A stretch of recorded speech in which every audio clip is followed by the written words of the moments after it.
Hace 30 años, por estas montañas, regresaba en las tardes a su casa una estudiante de 14 años del Colegio Departamental de La Calera. Por el camino a veces se encontraba con un señor al que conocía por haberlo visto en casa de su familia y quien le preguntaba por sitios y pobladores del municipio. Seguramente y sin intención de ayudarlo, ese señor realizaba una labor de inteligencia del pueblo para contribuir a lo que días más tarde sería la toma por parte de las FARC a La Calera el 19 de julio de 1994. Un día antes de la toma, ese personaje le insistió a la estudiante que después de clases se fuera directo para su casa. Ese mismo 19 de julio del 94, el mayor general Carlos Julio Gil Colorado había sido asesinado en el departamento del Meta por cuenta del bloque oriental de las FARC. 6 meses antes también había sido dado de baja Pablo Escobar y el país respiraba una relativa calma, y uso el término relativa ya que las FARC se habían puesto por objetivo en la década anterior ejecutar un plan por el cual querían llegar al poder a través de 3 fases. En la primera y en la segunda, a ejecutarse entre el 90 y el 94, buscaban crear cuadrillas y al mismo tiempo fortalecerse económicamente. A la fecha, la Fiscalía tiene documentadas 68 tomas por parte del bloque oriental entre el 91 y el 2002. Una de ellas por el Frente 53 ya hace 30 años en La Calera, Cundinamarca, muy cerca de la capital del país. A través de entrevistas realizadas en los últimos años, reconstruimos la línea de tiempo de lo que fue esa noche de un martes pasadas las 8 de la noche. Y de antemano agradecemos a quienes desinteresadamente nos relataron sus vivencias a cámara y también a aquellos quienes, guardando su identidad, nos aportaron en este proceso importante. Llegué de Salitre, de mi casa, a buscar a un amigo que en paz descanse, que se llama Excelino Cruz. Entré al billar, que yo no juego billar, pero por cosa de negocios entré a hablar con Excelino. Me ofrecieron un aguardientico, que si jugaba billar, y nos pusimos a charlar. Bueno, el día de la toma estábamos acá con unos amigos en mi habitación, viendo la novela. Estábamos más o menos unos 12, cuando yo sentí un estruendo, tan tan, y me dio por asomarme el portón y sí señor, la guerrilla se había metido. A las 8:30, creo yo, comenzó la balacera, pues, más horrible, que nadie sabía qué estaba pasando. Como le digo, don Martín, nosotros estábamos en la Jimmy. Bueno, estamos ahí con un amigo departiendo cuando escuchamos unas detonaciones, como unos tiros, bueno, pensamos que eran voladores. Al cabo de unos 10 minutos pasó una persona corriendo, pero a toda carrera diciendo: se metió la guerrilla, se metió la guerrilla. Yo calculo que 60 o 70 personas estábamos en el billar. Comenzó la balacera y el susto inmediatamente. Comenzó el run run, ¿no? Que la guerrilla tomó La Calera, que la guerrilla de alguien salió el cuento, y claro, por supuesto, una balacera tremenda. Ahí, en ese momento, nos arrumamos todos de aquí para allá al lado izquierdo, que era contra la pared del Banco de Colombia, como para protegernos por la puerta de entrada que quedaba en el centro, a protegernos en ese rincón. Alguien dijo: pilas, que ahí es el Banco de Colombia, y ese banco lo van a poner la bomba para la plata. Corrimos a la otra pared del frente. Pocos días antes, en una madrugada, por alguna razón, integrantes de la guerrilla entraron a la planta de sacrificio del municipio. Escuchemos a uno de los trabajadores de la época. 8 días antes entró la guerrilla aquí y abajo en la planta de sacrificio sacaron al celador y le dijeron: bueno, hermano, váyase y avísele a esos manes arriba que vayan, que los estamos esperando. Pues el celador salió, se vino para acá y a mí no me avisaron ni nada. Yo llegué a la planta a las 3 de la mañana y cuando menos me di cuenta, pues voces para por la parte de atrás. Yo seguí sacrificando mi ganado normal. O sea, eran las 3 de la mañana. Claro, esa gente estaban ahí. Yo cuando entré adentro del salón, habían cáscaras de naranja, mandarina, todo eso ahí adentro regado. Pasó así. cuando como a las 5 de la mañana ya entraron el celador con los otros muchachos que trabajan ahí. Le dije, bueno, marica, ¿y qué pasó? Que estoy solo aquí. Llegó y me dijo, hermano, lo que pasa es que llegaron los muchachos y nos sacaron de aquí. Me mandaron para el parque y que le dijeran los policías que bajaran y yo no pude avisarle a usted. ¿Cómo así que le dijeron a los policías que bajaran? Que bajaran, a ver qué era seguro a ver qué era la fiebre que ellos guardaban, estando la guerrilla aquí abajo. Entonces ese otro que le iba a decir a la policía no les dijo nada. Y ese se fue para la casa y a las 5 bajó cuando dice, y me dice, oye, ¿y usted no encontró? Le dije, hermano, yo escuché voces para la parte de atrás, pero yo no. ¿Usted nunca los vio? No, en ese momento nada. Y dijo el celador, digo, lo único que me dijeron a mí fue que en 8 días volvían.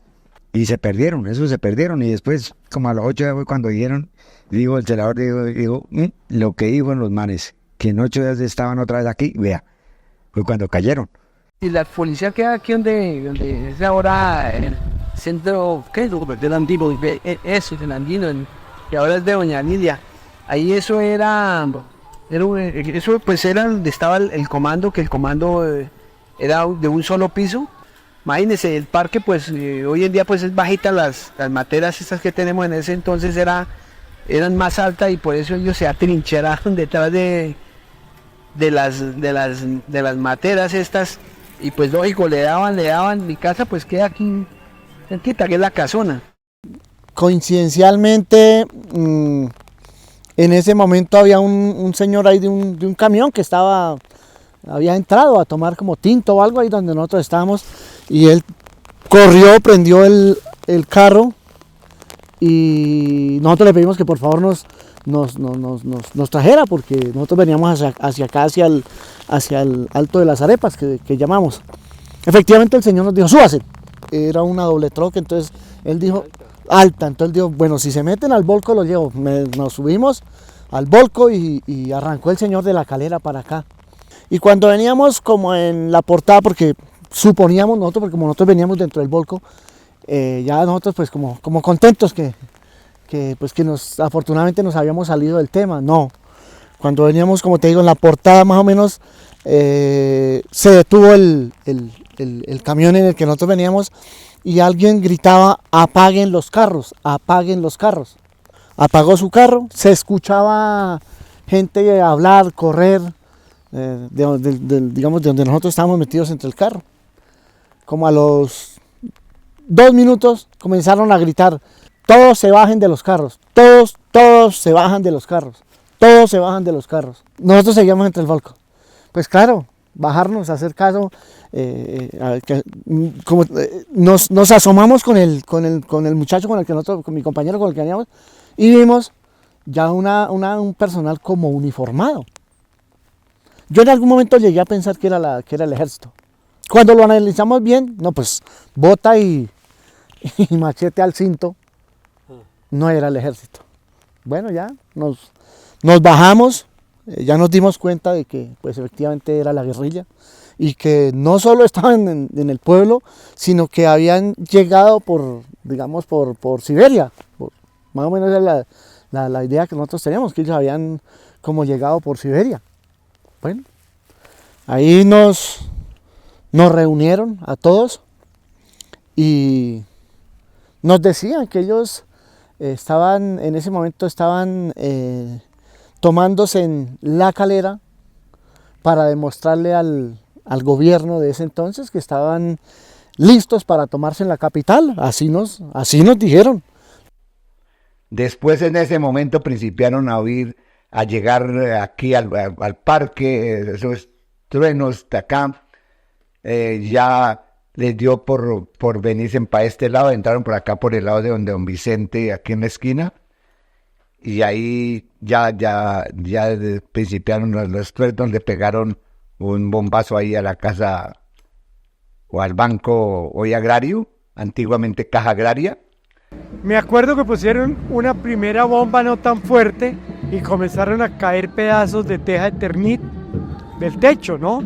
Con el cimbronazo, entonces todo el mundo debajo de las mesas de billar y buscando refugios para que no cayeran objetos del techo.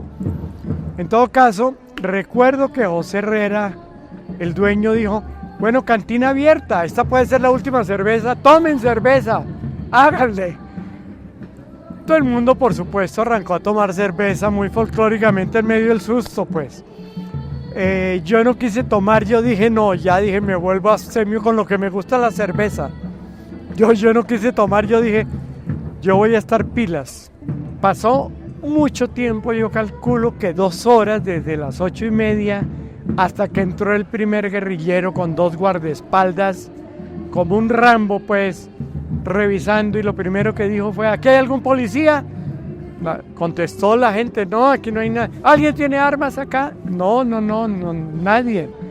Ah, bueno, somos el Frente 53, tranquilos, nosotros los defendemos, esta es la toma guerrillera, pero tranquilos, no se preocupen. ¿Quién es el dueño de esto? Salió José Herrera y dijo, yo soy el administrador. Y le dice el tipo, oiga hermano, véndame unas Coca-Colitas. Entonces, lo que hizo él fue sacar una caja de gaseosa y se la pasó. Bueno, la recibieron porque los tipos sudaban, pues, asustados, nerviosos también ellos, pero bueno. En diálogo con otro de los asistentes al billar, nos contó que minutos antes que comenzara el tiroteo, abandonaron los billares 2 policías debidamente uniformados. Y una vez comenzó la toma, uno de los asistentes trepó al techo y corriendo una teja se escapó del recinto. También relataron que uno de los guerrilleros le pidió al administrador del lugar tulas, a lo que éste respondió entregándole 2 costales. Una cosa que oí dentro de esto fue la curiosidad de que un guerrillero dijo, no vayan a tocar ni la casa municipal ni Telecom. A mí me pareció curioso porque eso lo van a destruir. Yo duré en mi pieza, en mi alcoba, duré más o menos conectado con RCN por ahí unos 45 minutos. Wow. La toma le transmití y los bombazos y todas esas cosas y ellos me preguntaban, ¿qué está pasando? ¿Qué esto es ya? Pero cuando, como a los 40 minutos, un bombazo quitó la red telefónica. Tuvieron la bondad, antes de poner la gran bomba en el banco, que fue la que le prendió candela al banco y al billar, por supuesto, nos sacaron. Y dijeron, bueno, salgan de acá, cojan por esa calle hacia el norte y suben allá por el Banco Agrario y piérdanse, porque ya viene el ejército y nos vamos a dar candela. Claro, pues nosotros salimos corriendo, muy asustados, porque el que diga que no se asusta con eso es un mentiroso. Nosotros salimos corriendo por ahí, Gilberto López, Excelino Cruz, Gloria Camacho y yo. Creo que no me falta nadie de la lista, que éramos los amigos del grupo. Arrimamos a una casa por sugerencia de Gilberto, de un señor Manuel Beltrán, que vive como un poquito arriba del puesto de salud. Y allí llorando Gilberto y asustado, gritando, le pidió socorro a don Manuel Beltrán para que nos abriera. Don Manuel, amabilísimo, con susto, porque no sabía si abrir la puerta o no, nos abrió cuando nos reconoció, nos entró a su casa muy amablemente, nos ofreció unos traguitos de whisky y ahí sí yo me los tomé. Yo me acuerdo que, bueno, nos reunieron y con nosotros ahí reunidos se quedó un grupo de personal se quedaron por ahí unos 5, los demás corrían, unos hacia el pueblo, los otros los ve a uno pasar hacia Siberia, digámoslo así. De un momento a otro, al radio de uno de los tipos que estaba con nosotros, le hablaban, entonces él le contestó a la persona que supuestamente estaba como en el pueblo, le decía, no la puedo abrir, ¿qué hacemos? Entonces el que estaba ahí con nosotros le dijo, métale un bombazo, Como el banco del Banco de Colombia estaba recién arreglado, inaugurado, digamos así, porque eso era de don Rodolfo Cifuentes, el banco le había comprado, pues según lo que se vio ahí fue cuando le dieron duro a la bóveda para sacar la plata, no pudieron, porque la tenían tan incrustada que no la pudieron sacar, pero sí acabaron con el billar porque el billar se quemó, se incendió. Donde atacaron más fuerte fue en la casa que pertenecía a la Policía Nacional. Los impactos que daban, volaron las puertas, los portones que eran muy viejos, muy antiguos. ¿Sí se acuerda que por ahí, pues ahí salían algunos de los policías porque pues la casona pues va pasa al otro lado y había un tubo ahí que era por donde ellos pudieron salir. Creo que es lo que lo salvó. Eso fue lo que lo salvó, porque pues ellos finalmente, como se metieron allá por detrás, y ellos, por eso fue que esta gente se entró a buscarlos por aquí, por la casona. Se entraron a buscarlos, los buscaban por todos lados, y pues como eso va hasta el otro lado, ellos tuvieron que haberse librado y haberse metido allá debajo de la casa, como es grande, por debajo de los sótanos. Es que en los mismos, con los rockets, volaron. Aquí abajo está mi otra familia, pues mi familia. Enseguida donde era la estación de policía en ese entonces, y las puertas se abrieron. García. Exacto, que son conocidas ya aquí, que las García, volaron esas dos puertas, se abrieron. No se rompieron, sino se abrieron totalmente, y eso quedó a la intemperie. Y ahí entraron los guerrilleros y cargaban en un camión y en los Toyota, sacaron toda la mercancía, todo lo que era comida. Ellos se llevaron, iban empacando y se llevaron, así limpiaron ese granero que tenían entonces, que era bastante grande. Pasaron como 2 camperos o monteros, eso sí pasaron adelante. Antes de que nos dieran paso, cuando estaban todavía ellos, pasaron como 2. Esta cuadra de donde está el Banco Colombia, donde están los billares, y donde está la policía muy afectada, muy acabada. Hubo un muerto, y que no me acuerdo quién era, pero hubo un muerto. Pero al lado de allí abajo, al lado del río, a donde hoy es la parte de tránsito. Además del retén de la portada, hubo otro en la entrada de la Siberia. En esta gráfica se ve la ubicación y allí 2 de nuestras entrevistadas que bajaban de la vereda de Santa Elena hacia el casco urbano fueron las primeras retenidas en ese lugar. A este sitio llegaron los camperos, donde sacaron algunos alimentos enlatados para consumir en el lugar. También nos relataron que escucharon a través de los radios cuando dieron la orden de asesinar al vigilante de tránsito por no colaborar entregando las llaves de una camioneta que allí se encontraba guardada.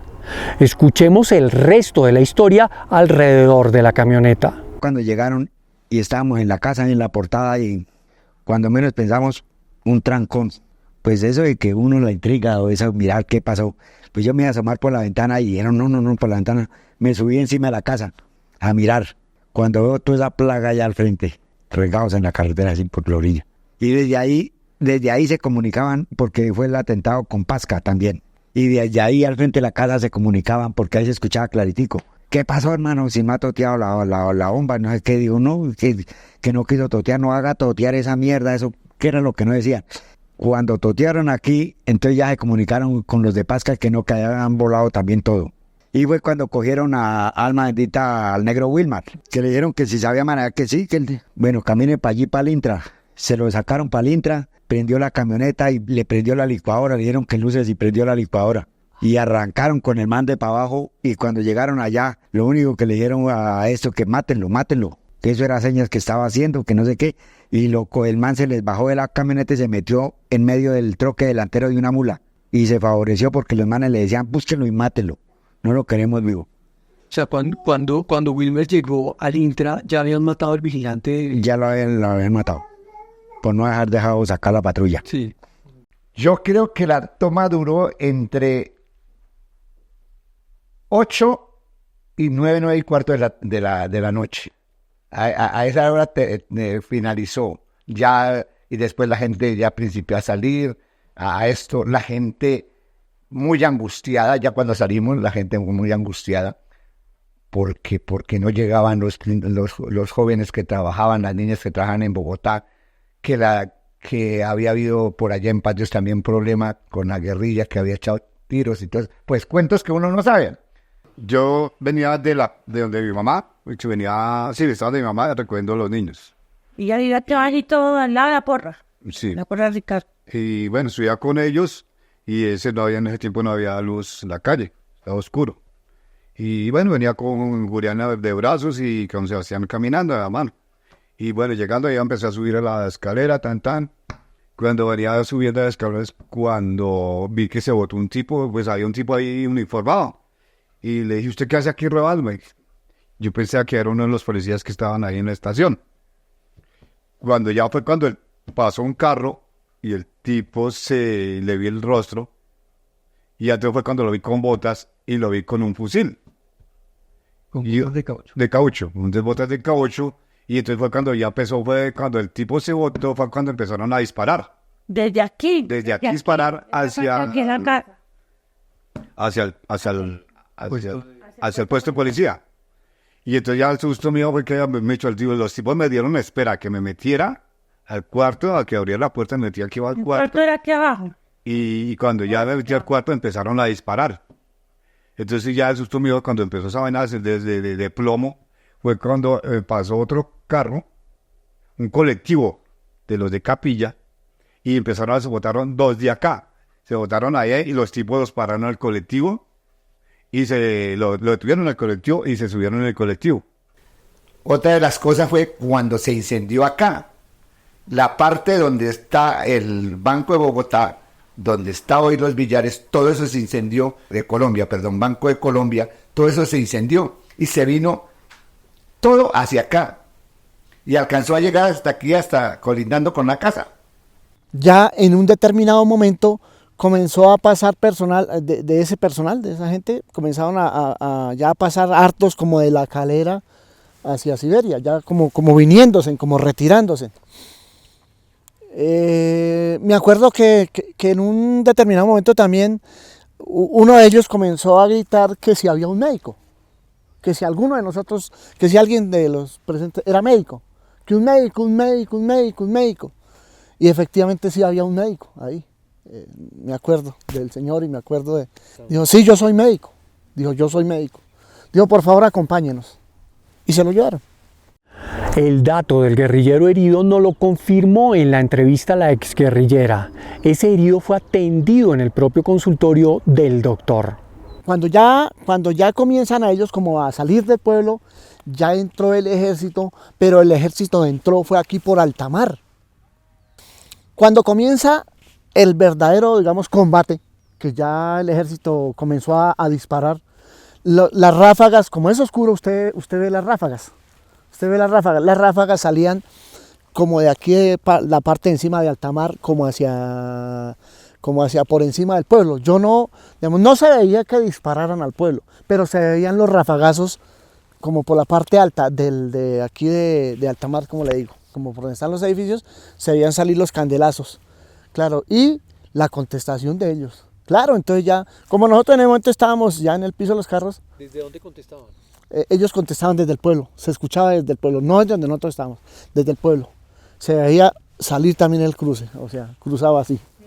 Y nosotros en ese momento, claro, como ya estábamos bajo de los carros, debajo, ¿no? Todo el mundo debajo de los carros. La versión del ejército desde la vereda Altamar fue confirmada por un habitante y precisó que los militares disparaban desde la escuela de la vereda. Cuando, no sé, llevaría, vuelvo y le digo, por ahí una hora, comenzaron ya a correr los guerrilleros de La Calera hacia la entrada de Siberia. Ya uno los veía pasar, corriendo.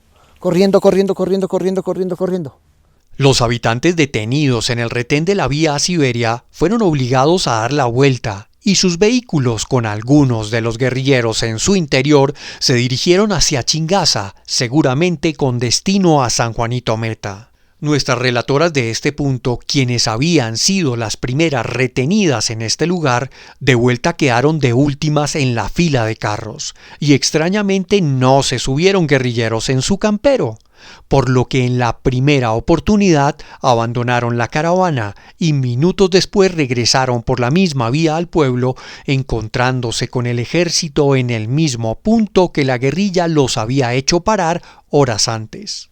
Sí. Póngale que pasaban y como a los, a ver qué le digo yo, por ahí como a los 10, como a los 5 minutos de que pasó el último guerrillero, que ellos eran muy conocidos por su atuendo, sí. Como a los 5 minutos vimos el primer soldado llegar, así como. ¿Desde dónde venían llegar? De La Calera, eso sí llegaron fue por la vía de La Calera. O sea, los primeros soldados que llegaron de a pie, venían detrás de ellos, supuestamente de la calera. Los disparos eran de alta mar, pero los primeros soldados que llegaron persiguiéndolos a ellos venían por el mismo sitio donde ellos iban saliendo. Se llevaban no menos de 5 minutos. Cuando salió toda la guerrilla y llegaron los primeros soldados, ellos decían que habían pedido refuerzos de Zipaquirá o de algo así, y que ya venían aquí entrando por la parte alta de la calera y de San José. Nosotros nos encontramos como unos 5 o 6 camiones de esos pesados del ejército que ya venían entrando aquí de la vía Sopó ya entrando hacia el pueblo. Eran camiones y carrotanques, entraron carrotanques por este lado. Llevaría por ahí, 10 minutos de haber pasado el primer soldado, cuando hicieron que se ahorillaran un poquito más, porque ya bajaban con un herido. Bajaban con no supimos si era militar o era soldado. Tengo entendido que ellos los esperaron, ya hubo un enfrentamiento como tal, como enfrente donde era Tecnoconcreto en ese entonces, en ese bosquecito. Un tiempo después, unas horas supongo yo, salió Enrique Cuellar, que era un profesor de teatro aquí en La Calera y daba clases de poesía. Era un tipo muy artístico. Salió gritando aquí desde la mitad del parque, algo decía de la guerrilla, del ejército, gritaba. Eso nos indicó que ya había pasado la tensión, que ya la cosa estaba con calma.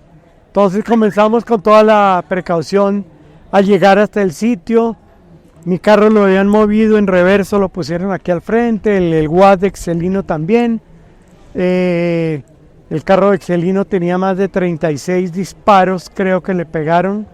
Mi carro me lo tapó el Guas, que es de buenas latas, y no tenía ningún impacto. Mi carro, milagrosamente, ayudamos a apagar el incendio con baldes. Aquí todo el mundo moviéndose y tratando de apagar. Y aquí qué bomberos, ni qué nada. Los bomberos fueron que yo no sé dónde apareció la gente con baldes, con ollas, con todo eso, para ayudar a apagar. Y aquí, como viste, allí hay una alberca grande, y esa fue el cuerpo de bomberos de La Calera. Llegaron primero periodistas que se vinieron desde patios del retén de arriba, en el kilómetro 6, Bogotá-La Calera. Llegaron los periodistas primero a pie. El ejército, yo creo que llegó 1 hora después de los periodistas, porque hasta que no dieron paso por la vía. En todo caso, nos tocó darle gracias a Dios que salimos vivos, porque esa bomba nos hubiera cogido. Ahí había habido muertos y heridos en cantidades.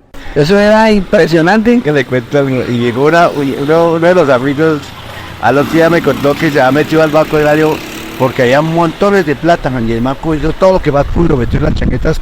Cuando llegó a la casa, todo estaba quemado por mitad. No se sintió eso, todo el mundo estaba a saquear. Sí, porque de las mismas bombas que pusieron, eso quedó quemado todo. Sí, eso es cierto. Allí más bien en el banco, pues hasta donde se vio, no, eso estaba en bóvedas, entonces no sufrió. Ahí no pudieron sacar grande. Exactamente. Estaba bien cruzada, y por lo que era reciente la dejaron súper. Exacto. Irónicamente, yo quedé agradecido con el Frente 53 porque nos sacó de ahí y nos protegió la vida. No, ellos han podido poner la bomba sin contemplación por los que estábamos encerrados en el billar.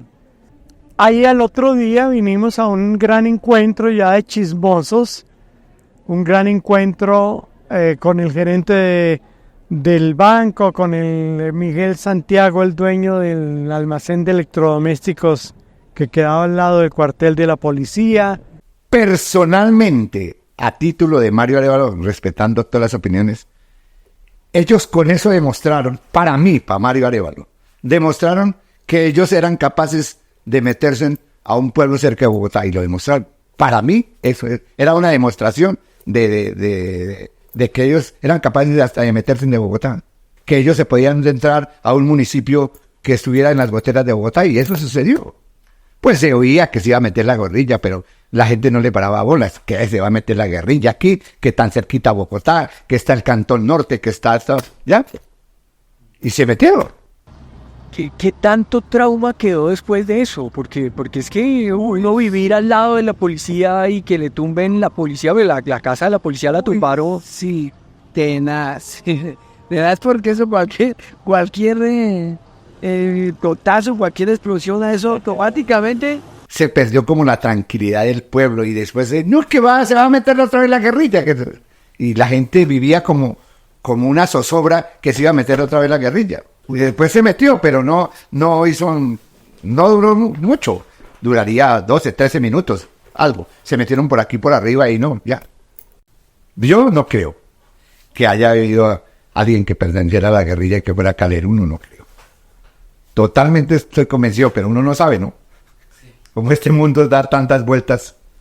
En entrevista con esa niña de 14 años, a pocas semanas del cierre de este video, quien años más tarde se uniría a las filas de las FARC y posteriormente entraría en un proceso de paz con el gobierno de Juan Manuel Santos, sabemos que en la toma no participó ningún caleruno. Ella se uniría a las militancias años más tarde, al igual que otros cuantos. Sin embargo, por esa época fueron muchos los señalados de ser guerrilleros por el simple hecho de pensar diferente o peor aún, por vestir diferente o usar el pelo largo, como nos contó anónimamente uno de esos señalados, a quien alguien sí le propuso ese cambio de vida, pero él lo rechazó por el desprecio que a las armas le tenía. Incluso uno de sus maestros de último grado, que también fue señalado por tener un pensamiento diferente y por poner a pensar a los estudiantes no de un modo diferente, sencillamente por hacerlos pensar de un modo racional, tuvo que abandonar la institución por presiones externas, como dice nuestro entrevistado. Le tocó renunciar por ser buen profesor. Incluso en alguna ocasión algunos estudiantes le contaron a ese profesor que habían tomado la decisión de irse al monte y él le respondió que esa no era la solución. El 9 de agosto de 2012 se anuncia oficialmente el inicio de los diálogos de paz en La Habana, Cuba, entre el gobierno colombiano y las FARC. El 26 de septiembre de 2012 se firma el acuerdo de agenda de conversaciones en La Habana, estableciendo los puntos principales a negociar: política de desarrollo agrario integral, participación política, fin del conflicto, solución al problema de las drogas ilícitas y víctimas. Firmas de acuerdo y plebiscito nacional se realizaron entre el 2013 y el 2016 y finalmente el 1 de diciembre de 2016 comienza la implementación del acuerdo. Las FARC inician su desmovilización y entrega de armas, conformando el partido político Comunes. Sin embargo, disidencias quienes no se acogieron a estos tratados siguen hostigando a la población en algunos sectores del país, buscando el control del territorio y para actividades ilegales. Mientras existan armas, narcotráfico, inequidad social, odios, destierros, seguirán los conflictos armados. Agradecemos a quienes llegaron a este punto con nosotros y también agradecemos a quienes desinteresadamente aportaron a esta línea de tiempo en la historia. Gracias.